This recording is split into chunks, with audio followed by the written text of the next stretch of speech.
Good evening, everybody. Welcome to the Revival Cafe. We're really grateful to them for hosting us here tonight. And that was a great film. Maybe another round of applause for the film. I'm Alicia Sams. I'm director of the Fellows Program here at the IOP. And we are thrilled to welcome Jay Roach and Jeremy Mccarter to Hyde Park tonight. Jay Roach has been a Pritzker visiting fellow this week at the IOP. And we've had a great time talking about film and politics and history, and we're going to talk about that more tonight. I happen to be a firm believer that film narrative can really help us understand the forces that are swirling around us now, and I think it was really interesting watching this film tonight. So I'm really happy to welcome you all here.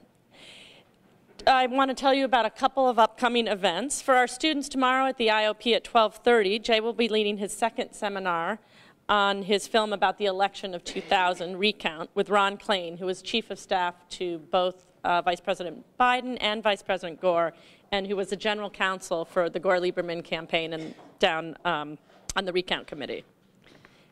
And on Monday night, February 5th at 5:30, we are hosting a roundtable conversation on the relationship between nonprofits and the government. That panel will feature Kirsten Lodel, who will be a fellow next week, and will be moderated by our executive director, Gretchen Crosby-Sims.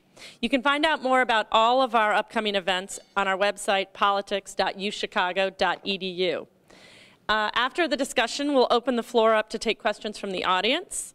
You can raise your hands. There'll be mics passed around. We will try to take the first couple questions from students. And please remember that a question ends with a question mark.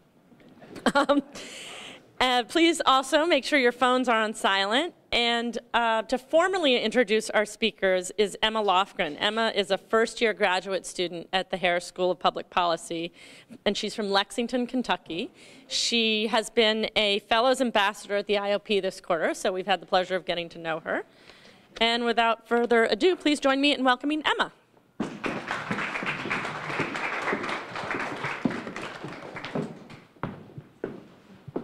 Thank you, Alicia, and good evening, everyone. Tonight I have the honor of introducing the director of All the Way, Mr. Jay Roach. Mr. Roach is an American film director, producer, and screenwriter known for his work on political dramas, including the Emmy Award-winning films Recount and Game Change. Mr. Roach is also known for directing movies such as Meet the Parents and the Austin Powers trilogy. Born and raised in New Mexico, Mr. Roach is a graduate of Stanford University with a degree in economics, and later went on to receive a master's degree in film production at the University of Southern California. His current project, 67 Shots, chronicles the buildup that led to the horrific shooting of student protesters on the Kent State campus. Mr. Roach is joined tonight by Jeremy Mccarter, author of the book Young Radicals, co-author of the hit Hamilton the Revolution alongside Lin-Manuel Miranda, and founder and executive producer of the Make Believe Association. Mr. Mccarter has written about culture and politics for the New York Times, BuzzFeed, and Newsweek. He also spent time on staff of the Public Theater in New York. He studied history at Harvard University and lives here in Chicago. Please join me in welcoming Mr. Jay Roach and Mr. Jeremy Mccarter.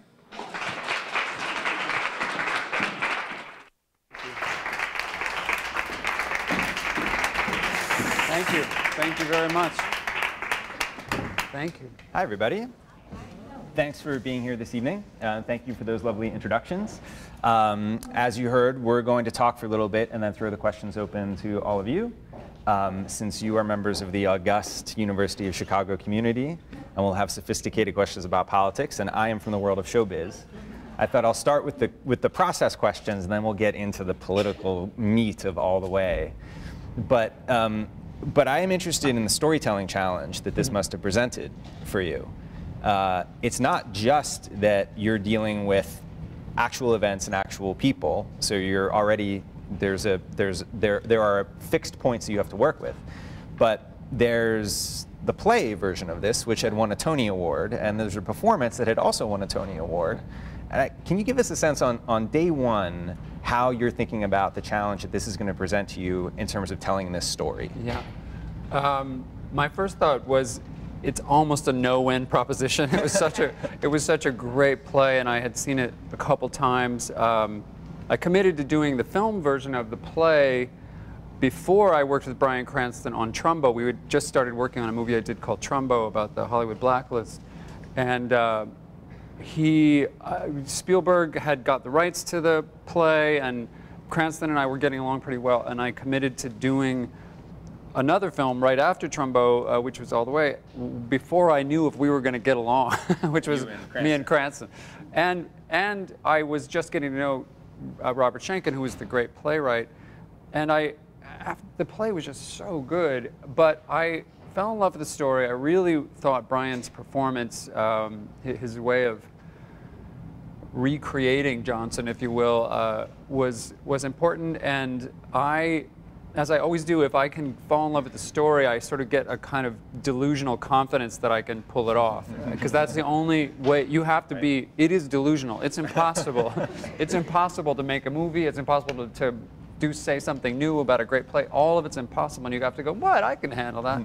And so I fell in love with his performance. But I also, the more research I did, the more I felt like there was something else we could say about LBJ, and of course give people access who couldn't afford the $10,000 per ticket. I don't know what it cost to go to. It was like $10. Yeah. To go to, it wasn't quite Hamilton, but it was close.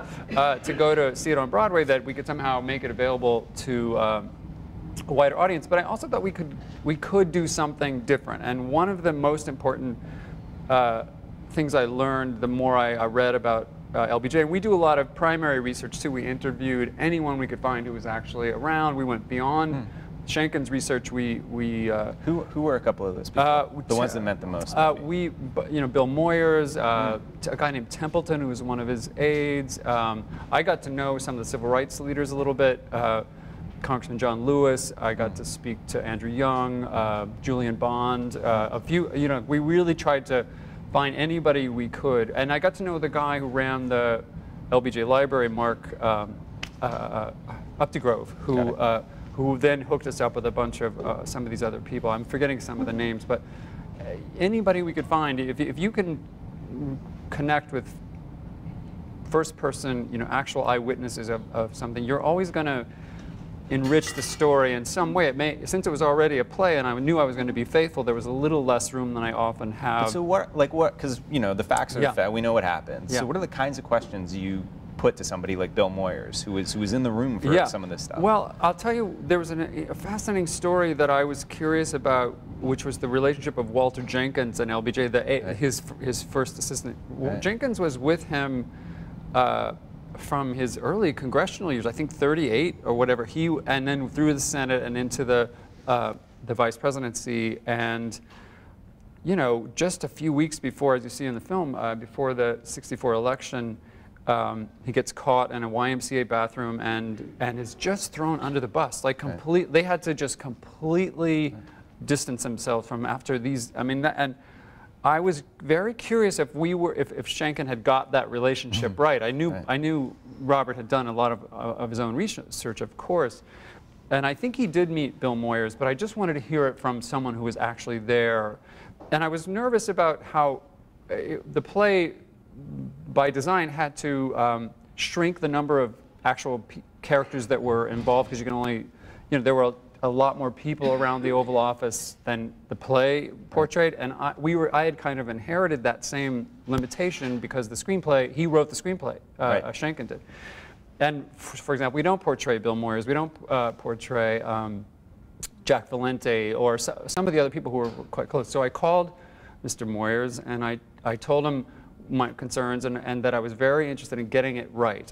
I said, we'll never tell the full accurate story. There'll always be license taken, including by shrinking the characters. That's a big bit of dramatic license you're taking. Right.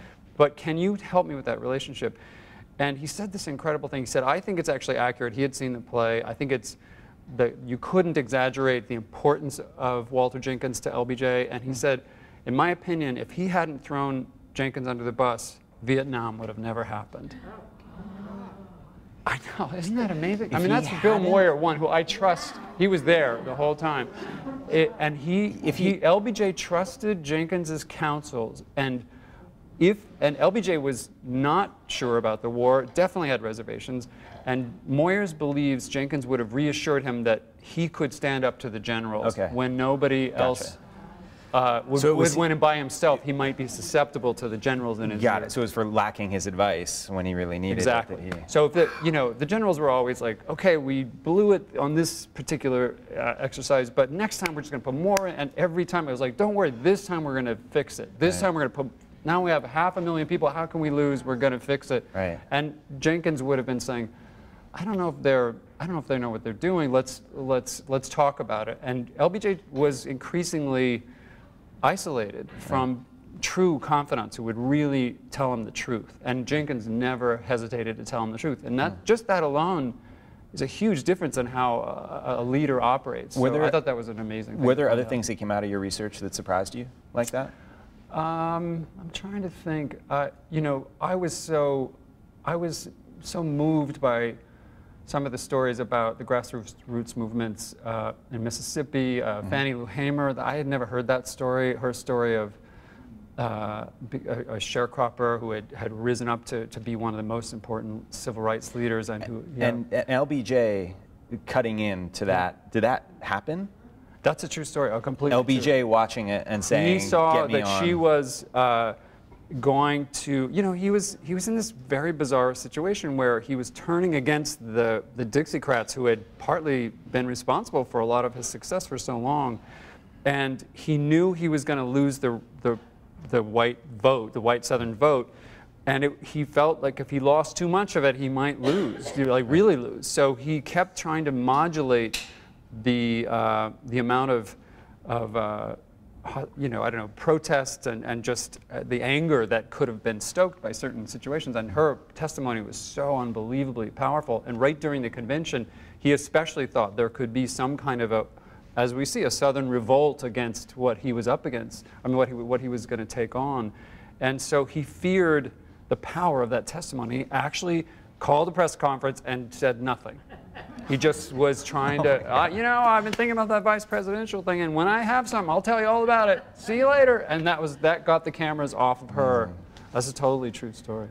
So these performances, there's the storytelling challenge sort of broadly that you've got to figure out how to carve out of the history 2 hours of. Yeah. But then you've got these performances. You've got actors stepping into it's not even shoes. They need to step into the bodies of these some of the most recognizable people in American history. When day to day on set, you've got Anthony Mackie as Martin Luther King. You've got Bryan Cranston as LBJ. How do you keep them? What kind of headspace do you want them in when they're doing these performances? Well, Bryan's unique in this situation. He had played the character hundreds of nights and played him so effectively. What I knew, and he asked me for this help, but I knew I could help him. It was such a theatrical performance. LBJ was a theatrical man, especially in private. Weirdly, many of his speeches are incredibly boring and stale. In private, he was wild, and Bryan got that on stage. And it's also to answer a little more about what you were saying about why do this. And I knew that if he could just shrink that down from time to time, particularly in vulnerable moments, that it would feel different than the play felt, and it would reveal an aspect of the kind of thing you hear in LBJ's. One of the things I did was listen to all those recorded phone calls, and the vulnerability and insecurity you hear in these very intimate, private conversations. I thought I could get close enough with the camera and feel that and empathize with the human being and the soul in there. It was tough for Bryan. He delivered it amazingly on stage too. He would walk right up to the audience in the front, but in a giant close-up with his expressive eyes. And the other part of his power was to invade your personal space and get right in there and threaten you and shame you and cajole you, whatever it took to get his way with you. And I thought especially in that scene with with Humphrey. I love that scene with him and Bradley when he's really on top of him, and you could feel that potency and that charisma with a cinematic approach that was different too. Oh, so performance-wise, I was just trying to get him to shrink a little bit, and with Anthony, I was really what's the right word? Concerned is not the right word, but just determined, let's say, to not to get that right. I mean, who could play Martin Luther King? I mean, it's talk about can't win. There's just no way. So Anthony and I worked really hard. We talked a lot about it. He was incredibly game, and I think, you know, it's hard to say courage compared to what the real Martin Luther King did, but you know, it was a somewhat brave choice to take that on, and you know, his choice we heard a lot of tapes of Private King and interviews and very intimate situations with him, and he chose to go with that version of King because to portray the truly oratorical powerhouse that he was would probably have been tough to pull off. So that performance, there is with him also the thoughtfulness, he wasn't always totally secure about certain things. He was always up against people within his own community. That tension, to me, I thought we could reveal a little something to make it to make the risk worth it, if you will. Yeah, I mean, it's just such a high wire that I mean, all of them, but those two in particular are on where it's got to be close, but it can't be an impersonation. You know, it's got to be real. One thing I did notice watching it, I don't know if anyone else noticed this, but like Bryan Cranston, he acts with his eyes. Like what he's able to do, just like here, is unbelievable. How much prosthesis was he wearing? Not a huge amount. More on stage, he had earlobes. That's it. That's all he had. He would count the performances by penning up the earlobes on the wall. On our show, I was trying to every director who starts hearing the actors crave prosthetics is kind of because it's an instant loss of 2 hours in the morning at least in makeup. So but I could tell he wasn't going to be happy unless he got to go further, and I was like, all right, let's try. So we got this incredible makeup guy, Bill Corso, and he has a chin, a nose, the earlobes, and these little cheek things right here that just gave a little extra fold in the skin. And but the rest of him, you know, that's really important for me. I've worked on some things where we do prosthetics where it becomes a mask, and you never want that with an actor like that. So. It was pretty minimal. You really couldn't tell. It was actually, when he was on stage, I mean, on the set even, I was incredibly good makeup. I wonder where those earlobes are now. Yeah. If there's some like theater hall of fame, they should be in there. Like or you could make a sculpture out of them, and you know, an LBJ bust made out of earlobes would be a big ticket eBay item. So they got to ask this question. Chicago's a great comedy town, and we were just finding out this is hallowed comedy ground because I guess Nichols and May were performing here a long time ago. It's Mecca, second city up the road. Yeah. Oh my gosh. But so you know you've been making these sophisticated films about politics, and before that you made these. It's not like you dabbled in comedy. I mean, you made classics. You made giant comic films. I appreciate you saying it that way. Like, I mean, I don't know if I've. No, but these are like, I mean, these are now like touchstone comedies. Like, do you find that there are skills that you need in comedy that translate to this? Because this is not exactly, you know, this is not like a laugh riot about the 1964 Civil Rights Act. Yeah.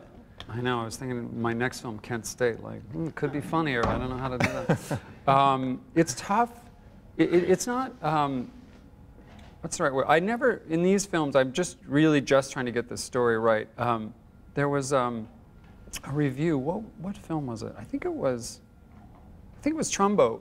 There was a review, one of the reviews I read said that it was almost like, oh, the Austin Powers guy's doing the Blacklist, that, you know, so it was almost like they picked out that there was humor in it, and I couldn't figure out how to do that film without humor. Those people were really funny. Trumbo was hilarious, a dark, sarcastic wit, and all the writers he worked with were very witty.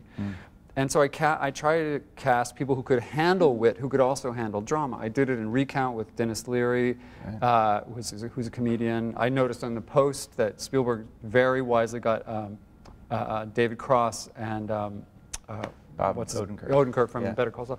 Those guys, you know, to play drama with at least the ability to portray irony, absurdity, you know, I think helps in a very dry subject allow the audience to feel like, okay, they're not just going to preach to us and give us a boring history lesson. So I'm glad when some of the humor comes through. I know how to at least serve the comedic moment.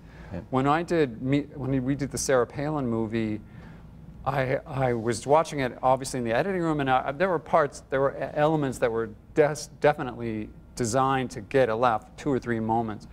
I watched it in a crowd at the premiere, and there was so much laughter in it in weird places that I thought, oh no, I am too prone to find the absurdities and things sometimes, and I didn't mean to. Sometimes I may be doing absurdity in the Palin campaign. Are you sure?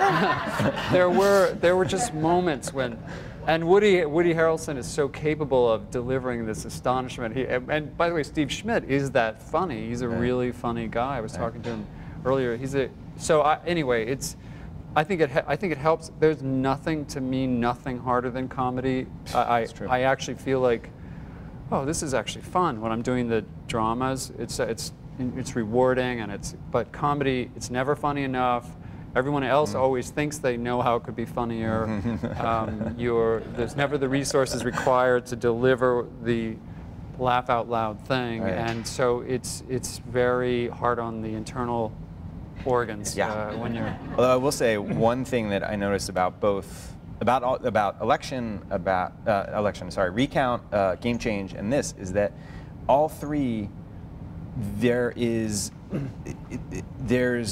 no melodrama in these. I mean, they're clearly people who have our sympathies. I imagine have your personal sympathies. You know, sort of away from the set, but you're not trying to light any of these people up. It seems to me like Sarah Palin was already, you know, there was this sort of she was a punchline. I mean, she had been depicted and made fun of. Right. But that performance that Julianne Moore gives is so richly realized. I'm never trying to do a hit piece. Is that kind of what you mean, or a satire? Or that you're not. It seems to me you're not like there were. I'm sure people were laughing a lot, but like that was not a hit piece. No, it wasn't. And in fact, I got much more criticism from the left, just in sheer volume, and more comments from friends that were because people were sort of, I don't know, almost resentful that I humanized her. They wanted to see her as a joke, and and she wasn't a joke. She was I identified with her. She was way in over her head, and there's a moment I portrayed in that film where she's completely freaked out about prepping for the debate with Biden, and I was like, if I had as little experience as she had, and I had to go and deliver a knockout punch in a vice presidential debate, and you couldn't. I'd be naked and locked in a bathroom, wrapped around the toilet or something. You'd have to, like, I was like, that woman, I could imagine being that scared. And I made people act out how scared she was. And you know, I had 8 people in that room tell me exactly on all sides of how they felt about her to make sure I didn't misportray her. And in that same film, I have Julianne Moore as Sarah Palin watching Tina Fey as Sarah Palin on the plane. So you know, this is a caricature and this is a performance, you know, and it's really important to me to try to capture the human essence of that story. So I don't know if that's what you mean. Absolutely, because but I felt the same thing watching All the Way, which is that like in American history, you know, there aren't many times where it's clearer who the good guys and the bad guys are in a chapter in a political episode. I mean, the people trying to get the Civil Rights Act passed and the people trying to stop it, like, we can sort of tell. But you know, like, I look at Frank Langella's performance as Senator Russell, and that's a human being. Like, can you talk about the how and why of not having him be like the mustache twirling villain of melodrama? He's a complicated guy. I mean, they believe what they believe. It's like, you know, actors play characters without judgment. They have to. They can't.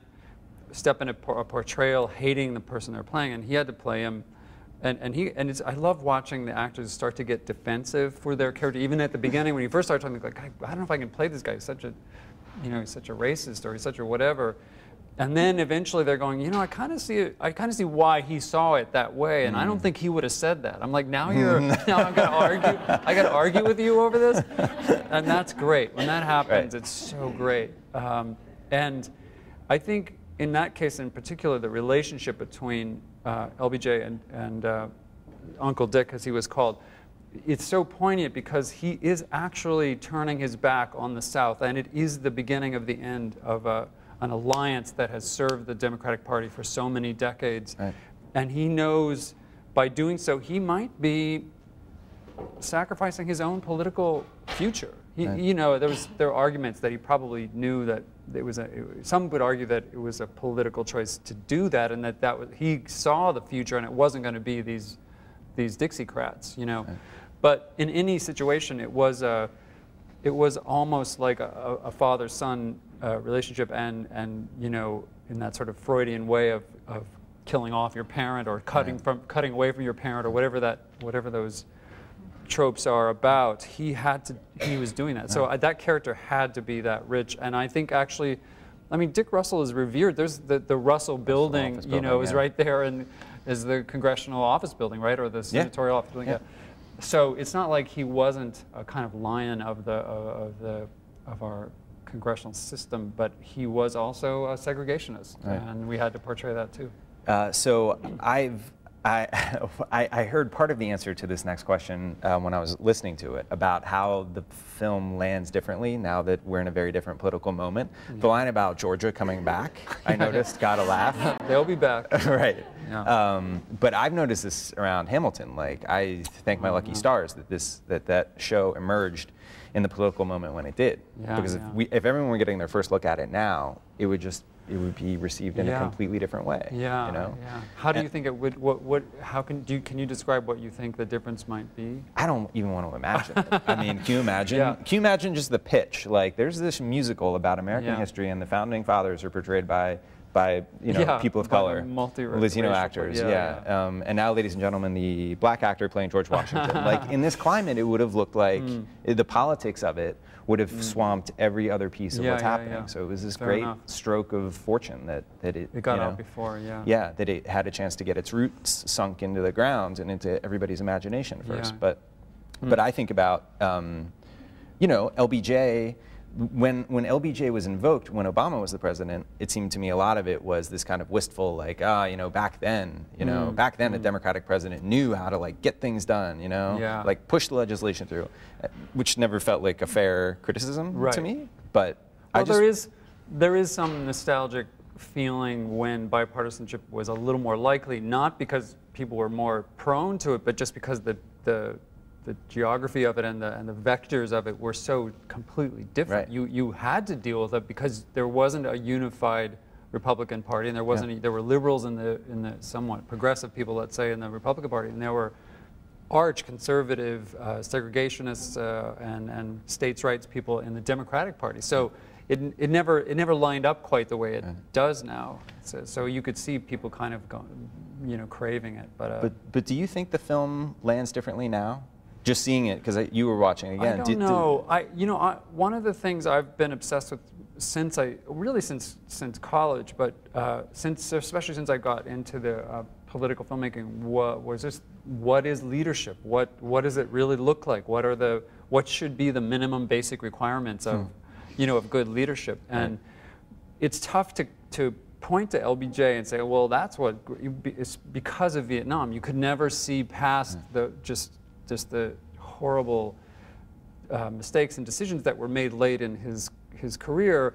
But if you are willing to compartmentalize a little bit, those first 2 years the first year, and then the first year when he was the accidental president, and then the next year, some of the most incredible legislation and some of the most, and I'm sure on the right they wouldn't necessarily agree with this, but legislation that actually was designed to improve the lives of people. It may have failed in certain places, but it was better education, better infrastructure, better arts programs, better, and yeah, it was bigger government, but it was designed to be good government and better government, not just big versus small. He actually believed that government could have a role, we could team up and actually accomplish things. Right. And he convinced people on both parties, and conservatives and progressives, that it was worth trying.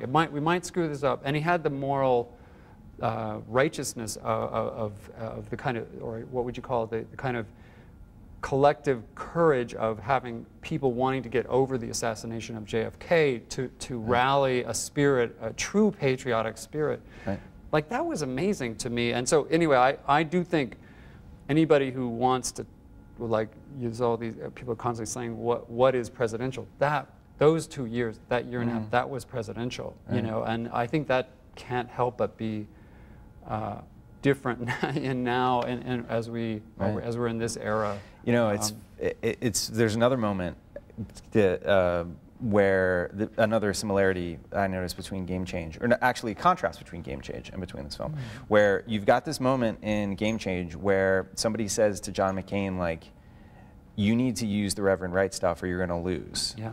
And talk about a thing that lands differently now. He says something to the effect of, there's a dark force in American politics, and I'm not sure it's worth it to in American populism. Populism, yeah, populism. And I'm not going to go there, and he doesn't go there. Yeah. In this film, LBJ feels like he's trailing, and he's like, I am going to go there. Yeah. And he dials up the Daisy ad. Yeah. The ad, you know, you all saw it. Yeah.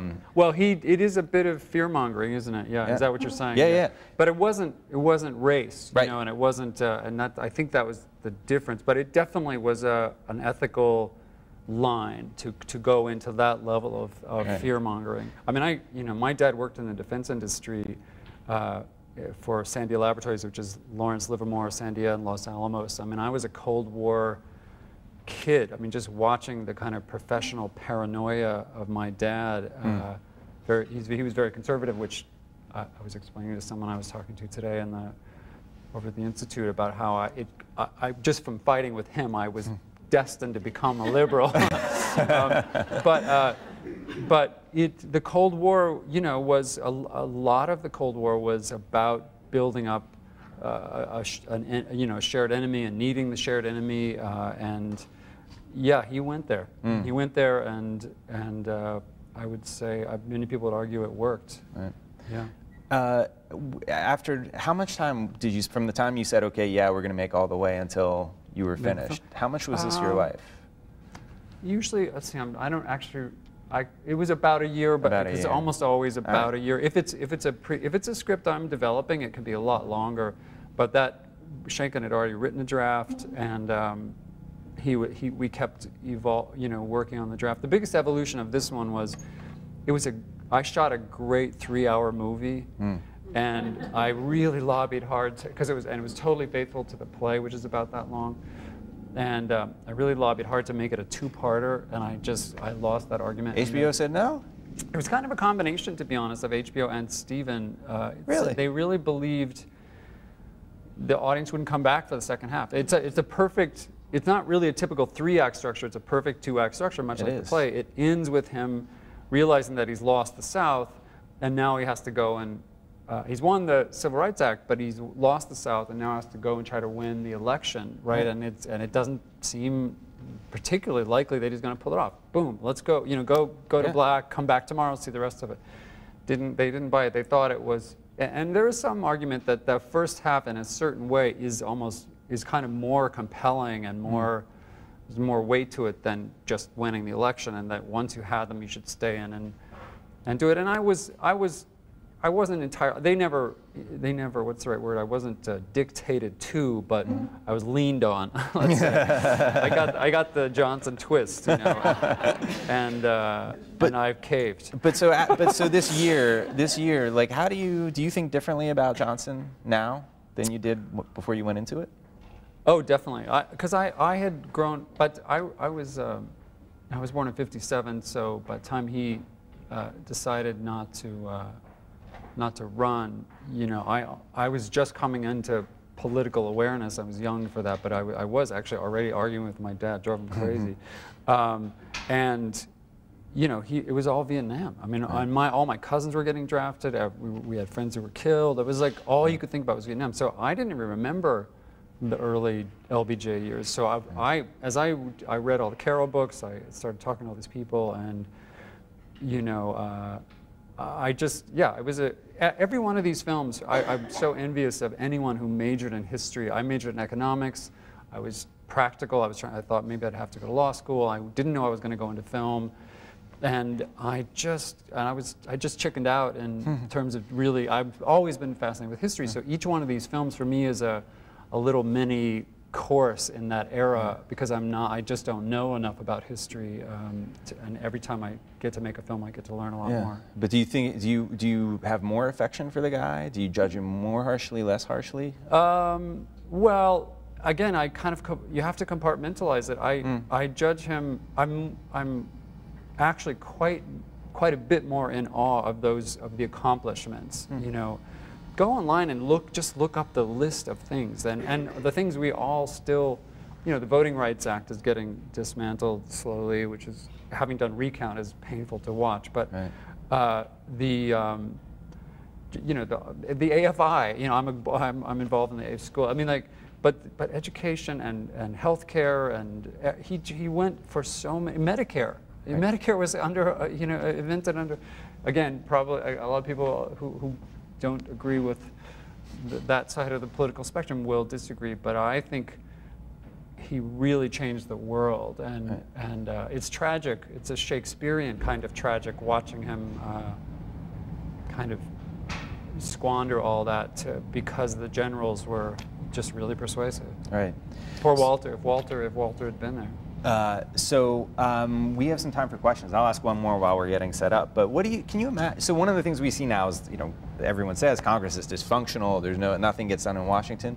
Can you imagine LBJ still being around right now? What he would make of what's happening in Washington? I don't know if he could be what he was now, because he did a lot of wheeling and dealing in private, you know, and as much as I'm a huge sunshine political person of you know, the more transparency the better, there's another part of me that's something I really did learn, as how much of what went on was happening only because people could work stuff out in private and not have the pressure of every consideration being questioned until it was all being worked out. Right. And you know, I see a lot of backroom stuff going on now, and it always has been, but I always resented it, and now I actually, you know, I'm involved in I'm a union man, I'm a DGA member, and a lot of the stuff we have to do we get accomplished in stuff in private. I'm like, oh yeah, guess what? I don't want the cameras on while we're talking about this particular thing. So I think he might have had more, I think he would have more, he was not politically correct, so he would have struggled. When Brian was in character between takes, we probably could have been sued by, you know, the stuff he would say. Did he stay in between every? Not all the time, but he loved that character, you know, and he did need to maintain the attitude, because Brian himself is so thoughtful and so cool and so just empathetic and kind, and he needed to kind of find this giant thing that Johnson was, and Johnson was not he was a full-on, you know, sexist. I mean, there's no question about that. I mean, once you got the earlobes, you're in, right? I mean, there's no coming out of character. So there's a microphone. If you have a question, please raise your hand, and the microphone will find its way to you, so that people can hear you. And as you heard earlier, it'd be great to hear from students first. If there are students here who have questions, like maybe a couple here, if you guys want to start. Awesome. Well, thank you both for coming. I don't know if this is adding sound, but so. It doesn't add in the room, but it's going on. Yeah. Okay, so I'm a political science major, but I also wish I had majored in history, looking back in hindsight. So I'm curious from your guys' perspective about this. There's really, it's so rare for a movie to be truly true to history in all forms, and Hollywood tends to obviously sensationalize things to make it more sort of interesting and whatnot. the one movie where I know it was the opposite was this Hacksaw Ridge movie about World War II and this conscientious objector who was too heroic. It would not have been believed to do everything that he did in the movie, so they had to like make it less Hollywood, which I thought was interesting. But for By the way. oh really? Oh, interesting. Robert Schenken wrote both. Yeah, so he's got a good eye for interesting stories.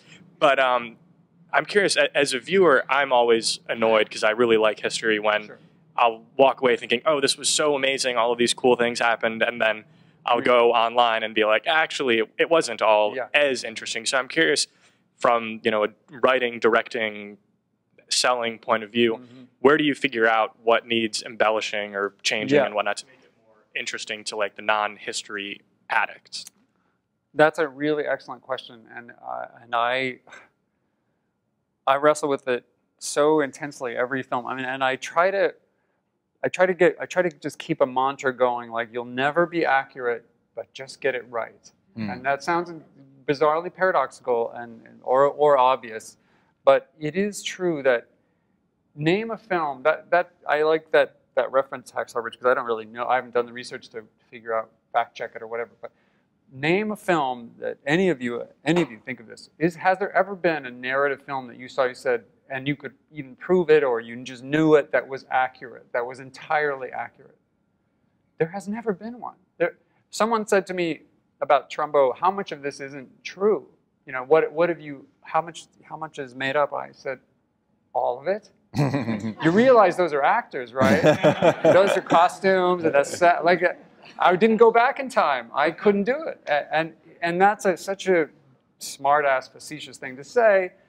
But I have to remind people sometimes I'm not a time machine. I'm not even a documentary, which are also selective onto themselves, and books are selective, and it's all selective. But if you make a deal with the audience that it's based on a true story, you better try to base it on a true story, which is why I spend many, many hours interviewing every person I can get contact with, read every book, study every bit of archival footage. I try to, in Trumbo, I told you about the thing I did with Sarah Palin, 2 versions of Sarah Palin in a movie. That was deliberate to say to the audience, be skeptical. This is all a construct. Pay attention. It's not, I'm playing with you. And if the audience can be put in that position of being reminded that this is a construct to tell a story, not to capture history. All I can ask is that you kind of go with and I was saying, in Trumbo, I did it by starting with archival footage in black and white and then shooting, using real shots of real people testifying, like Reagan, a bunch of other people, and then cutting to Cranston in a similarly black and white frame in the same degraded film, and then pushing in on him and spreading the frame out and putting the sound in the surrounds and going to color and saying, now here's the Hollywood thing. Here's the Hollywood version of this. Again, to sort of be self-aware that I'm just telling a story, hoping that you'll take it as just a story, and then you'll go look it up. You'll go to the websites. You'll go talk to people. You'll go read a book. If you think I'm giving you history, I got a bunch of other stuff I could sell you too. Yeah, I think to me, it's about like where you put the line. I think the line should be like very close to like, if it's not 100%, if you can't verify for everything, then don't trust any of it. Like journalism, like if there's one thing in there that's invented, it's not journalism. And if, remember like the Wait, say that again. I'm not sure I'm following that. Like, I'm thinking of there was a biography of Reagan that came out like 20 years ago. And remember, like Edwin Morris, maybe? And he got stuck. He couldn't figure out how to tell the story. And so he put a character into it. He just wrote someone into it. And it's well, then what? You can't pretend. Like if you can't be sure, you know? And I think like if I read a book, if I read like a Doris Kearns Goodwin book, if I read John Meacham or Ron Chernow or something, I can count on that. You can pretty much count on it. Right? Like that's for sure. And if it's on a screen, I pretty much can't count on it. Yeah. Unless it's like bills itself as a documentary. We put into one of the films, no, I think we backed off of doing this, but there have been subtitles or little title cards at the head of some films, and I've read so many of them because I keep trying to find the perfect one to say that what you're about to see is mostly true, something to that effect. Right. And that is, or one of them was, everything you're about to see is true except the parts that aren't. Right. You know, and Right. that's a good warning. That's like, oh right, this is. But this just Yeah. just came up. In fact, somebody said to me the other day, I was giving a talk, and then a student said to me, "So Hamilton is nonfiction," and I was like, I don't know about that actually. I mean, it's like you said, like All the Way is fiction, right? It's an based on- adaptation of a story. I mean, is Shakespeare's, you know, Henry V about Henry V? I think it is, but it's probably, I think everyone would agree he made up a lot of stuff to tell a great story. Yeah. You know, and yeah. all his historical plays. But that's what's so fascinating is all the choices, the craft stuff, just Yeah. at the level of, there's the big sort of narrative arc question, but then just even you can go like the full James Cameron, like in Titanic, right? Because he knew like everything, like the China Yeah. patterns were authentic. And Yeah. Well, like and that I admire when you try to get as much of it as you can, right? And some people fixate on different things. Bryan Cranston fixated on behaviorisms. He really tried, and the accent, and he didn't get it all perfect, but he really tried. And the commitment to detail is, to me, not going for accuracy. It's going for the deal with the audience to say, I want you to feel like I'm trying to get you to feel what it was like to be there. You know, the films that I always go back and rewatch that got me there, which were you know, weren't entirely accurate. All the President's Men. My favorite, I got busted on recount for telling this story about Ron Klain and Al Gore. It was a line that he, you know, we weren't sure he had actually said. It's a long story, but, and my sort of, again, another smart-ass answer was, you know, Follow the Money wasn't in the book.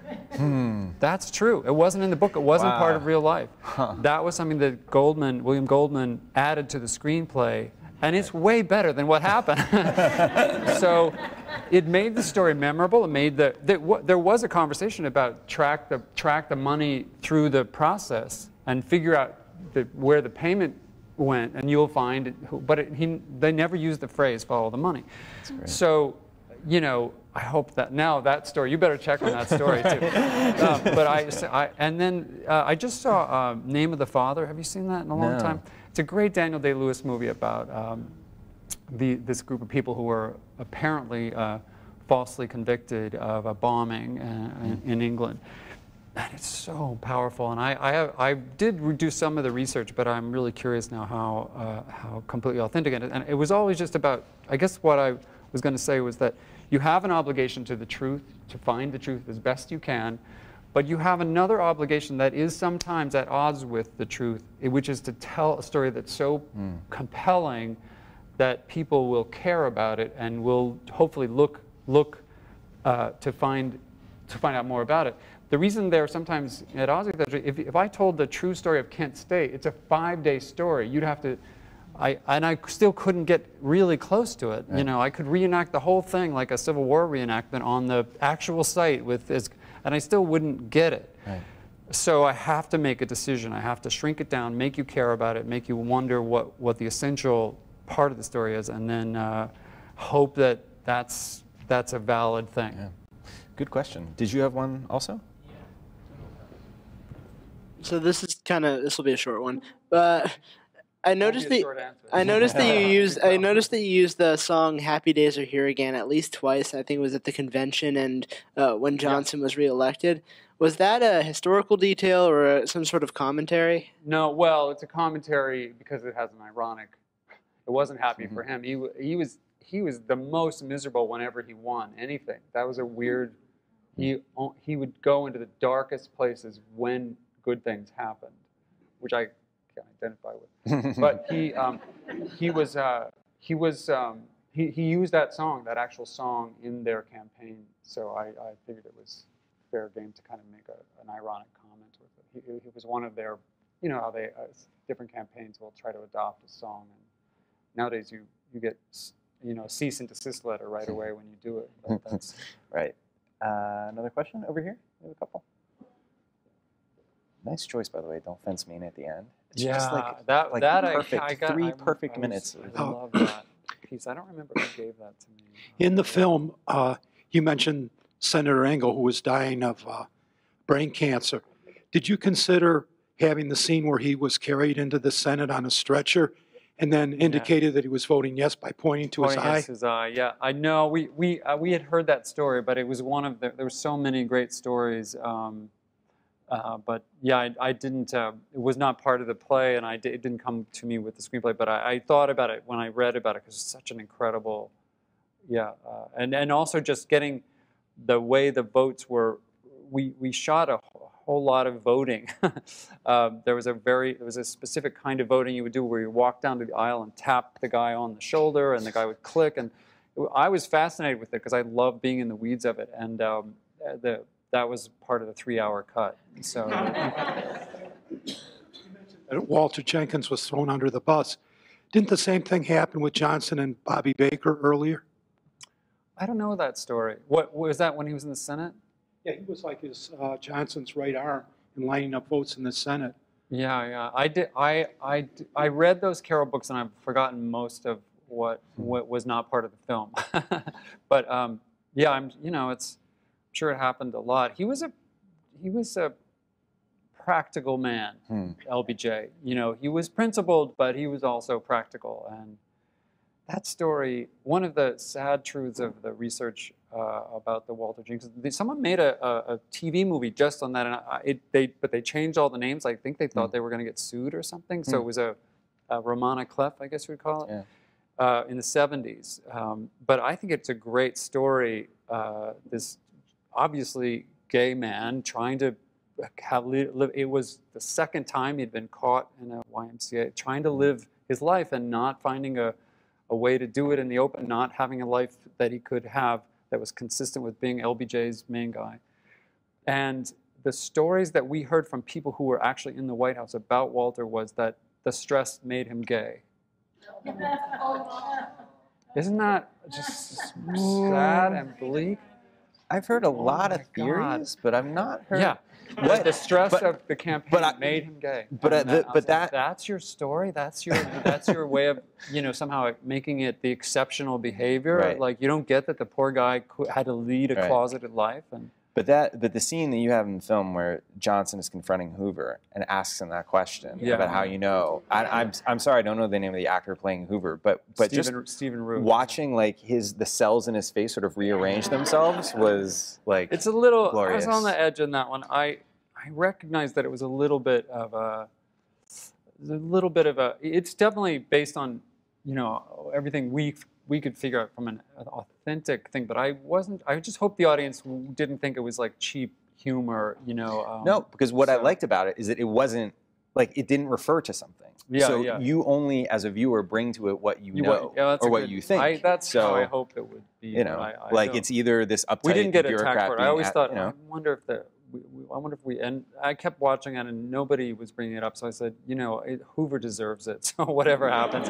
But then it also, because what was interesting about it is that just watching LBJ and how, when it came to like how what he needed from people, how much of a killer he could be, it got me thinking like, wait a second, did he suspect Hoover? Like, is that why he asked? Yeah, which I'm sure is what we're going for, but it does have this way of making LBJ seem even more like, even if half of the rumors about Hoover's personal life are true, that LBJ something fluttered in him and made him ask that question. Well, I think that's a real question. I don't think people know how much he knew.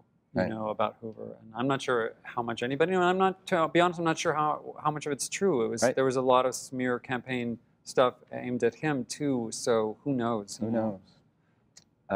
Another. How about right here and then over here, and then back over here? So I have a question about, given that you had to research so much of LBJ's personality, and to me, it's kind of touching in a way the insecurities that come out in this film and just in the recordings of the historical audio. So I just wonder how maybe that's changed or influenced how you think about, because you talked about your view of leadership as well, and insecurity as a leader, particularly as the president. And if you think that whether it's like journalists or in like a debate format, trying to better give, let's just say, like voters a better sense of and whether that's the way our government functions, because there is so much power in that one position, like how that dynamic between kind of insecurity, because there's...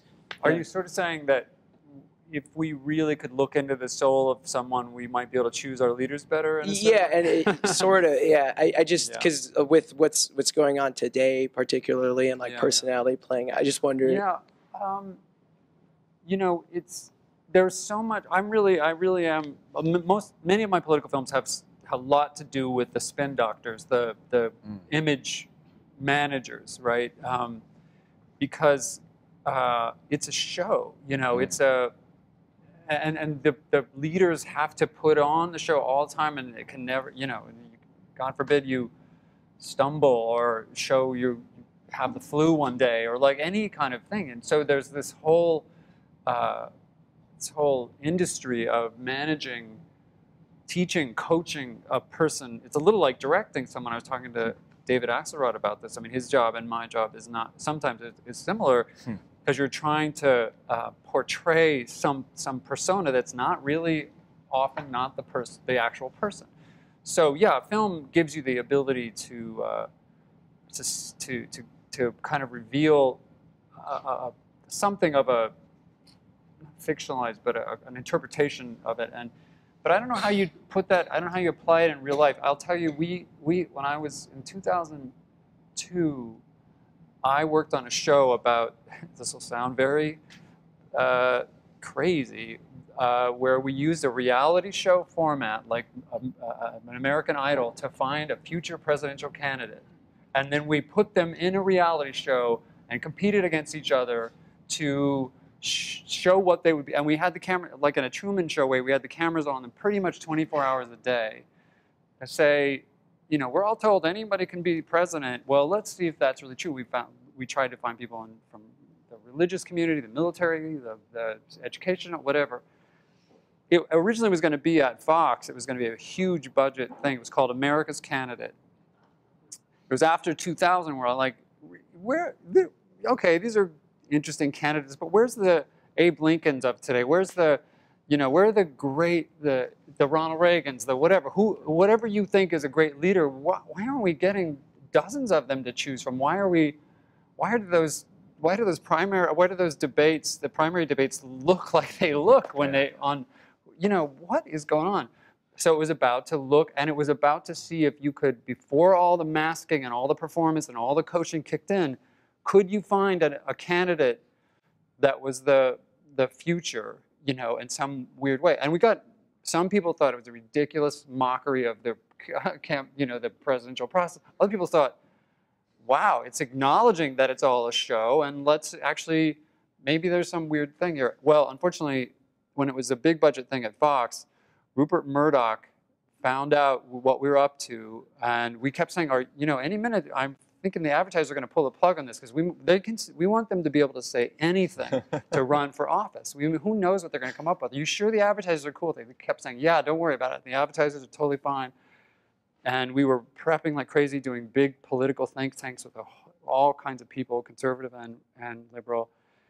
And right before they really pulled the trigger to go forward with the show, they yanked it. And they said, someone, and I don't know if this can ever be confirmed, but someone deep inside the highest up thing took me to lunch and said the reason it got canceled was Rupert was worried, because he was buying DirecTV that year, that you guys might elect a conservative candidate, and the conservatives will probably win, he thinks, because they're going to be best at hacking into your voting system online and messing with your online voting, because we didn't have any other way to vote except online. And if you put forward a candidate that could siphon away 2 or 3, you're not going to get a winner, but you'll get 2 or 3 percentage points, the way Nader took away from Gore, he could be accused of undermining George Bush's candidacy in 2004. The most elaborate conspiracy theory, right? Canceled the show. And we did it at Showtime, and by the time, I wasn't even able to be involved with it anymore, and they did it at Showtime. It was a very low budget, unfortunately not super well cast thing, but you're onto something, is all I'm saying. If you could, like, you know, if you could start hunting, my version was you find kids, like people who were, you know, young people who could run in 12 years was my original concept. Like, really cool young people. I've been meeting cool people here who I hope, could be in leadership positions someday, and it would be really interesting to see what happens to them. But probably they'll go, if they do get into office, they'll be put through this image management shop, and they won't look anything like they do now. Any question up here? Yeah, one quick question.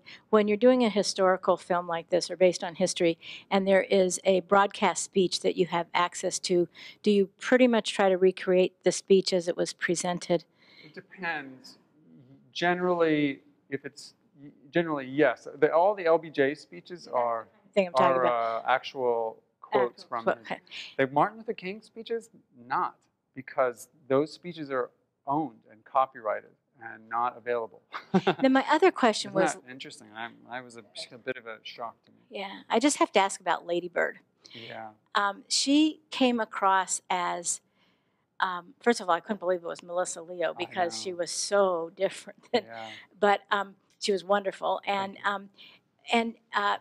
it did sort of reveal some of Johnson's sexism in terms of even how he treated Lady Bird, his sexist attitude. But also, she seemed very one-dimensional, and in terms of being the smiling, supportive, always positive wife. And just wanted to hear your thoughts about that role in what you were trying to accomplish with the movie. Yeah, it's a good note, and we talked a lot about it. The play didn't get a huge amount of criticism, but that was one of the criticisms it got, that she was too one-dimensional.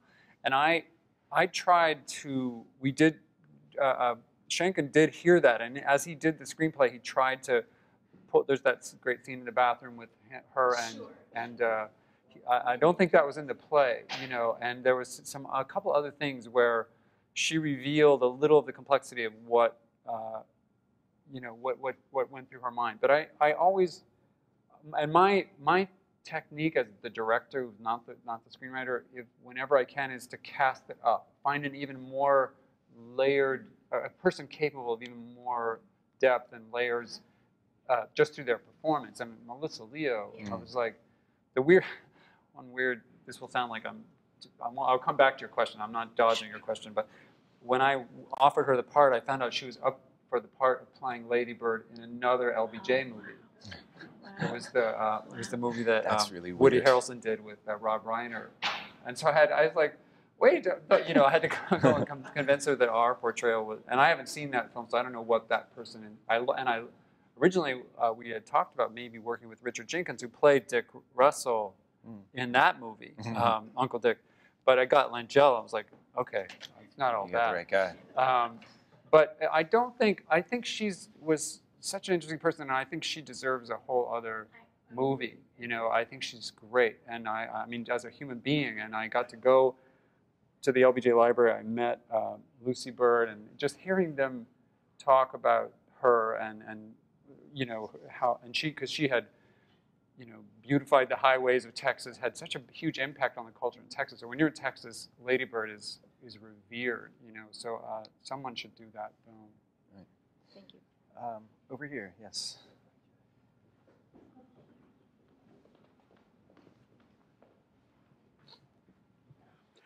Now, one thing I really liked about this that one could say is a larger-than-life kind of superhero-type capability is it really did show how LBJ went about getting huge consensus, huge support behind the Civil Rights Act and Medicare. So unlike President Obama with the Affordable Care Act, and now Trump with his Tax Act, passing something by one vote, so it will just disintegrate in a few years. And that seemed to be, like just watching it, was that LBJ, when he's talking to a partisan on one side, really identifies, stands in his shoes. I'm your buddy, but there are these guys out here. And then we be with the other guy, and then I'm with you, and but there's this jerk over here. But by doing that, he brought all of these sides together. But it's like he's doing a kind of play acting and doing that. Absolutely. But not only is Cranston playing, he's playing LBJ, who's doing some play acting. But my question is that that I think is very dramatically exciting. But how did you sell this as a project that Hollywood would be interested in partying up money to do? You know, the play was so successful, and the fact that Spielberg got behind it, and then you get that kind of cast. It wasn't, I don't think it would have ever been made in the regular Hollywood studio system, but HBO is in that realm, and what I love about working at HBO as compared to the studio system, I've had a good life in the studio system, and I still do things there, and there are certain films that they're great at. But HBO, their business model is not about big weekend box office or big ratings. They just like to be seen as a kind of rarefied, high-quality outfit that wins a lot of awards. They are craven about, they love the awards. So guess what? That happens to align with most of what filmmakers want too, which is just really high-quality stuff. So it's not always, you know, awards are kind of, you know, a false idol too, but they do at least care about quality, and they don't mind doing more narrow-casted kind of projects. And so that's how we got to do it. And if you can get a great cast, then they look at it as people will want to see it. It did get nominated for some stuff, so they were really happy with what their business decision was. Forget the creative thing; they made a good choice. People wanted to subscribe to HBO to see it plus the other films. Does that answer your question? Yeah. That would be a good marketing campaign, all the way with HBO. We are out of time. Thank you to the IOP. Thank you to all of you for coming out tonight, and thanks to Jay Roach. Thanks for coming. Thank you for coming.